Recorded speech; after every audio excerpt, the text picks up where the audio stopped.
We've got a view of the war between Russia and Ukraine unlike any that we've seen until now from occupied Russian soil. Ukrainian forces are now holding parts of Russian territory.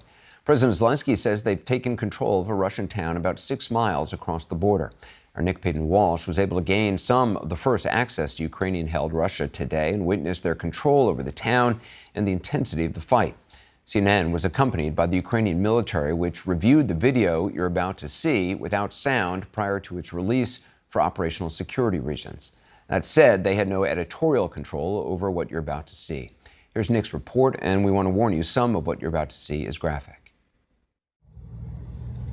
This was never in Putin's plan, but still, into Russia we cross with Ukrainian forces moving forwards. Through the border post they destroyed in their surprise assault 10 days ago. As we get closer towards Sudzha, we can see more smoke on the horizon, but still it's bizarrely calm on this road. Pause a moment in these open fields and remember, this is the Cold War superpower. Unguarded, open, and never expecting, when Russian President Vladimir Putin launched his war of choice 2 years ago, to be invaded back. A Russian dead soldier still in the road. Ukraine only claimed here a day ago. Well, not even the statue of Lenin is unscathed here.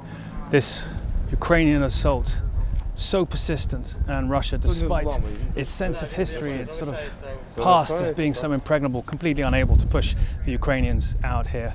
The sound of small arms fire we can still hear, so clearly there is a bid for the Russians to push back, but simply isn't working, and the humiliation for Putin endures.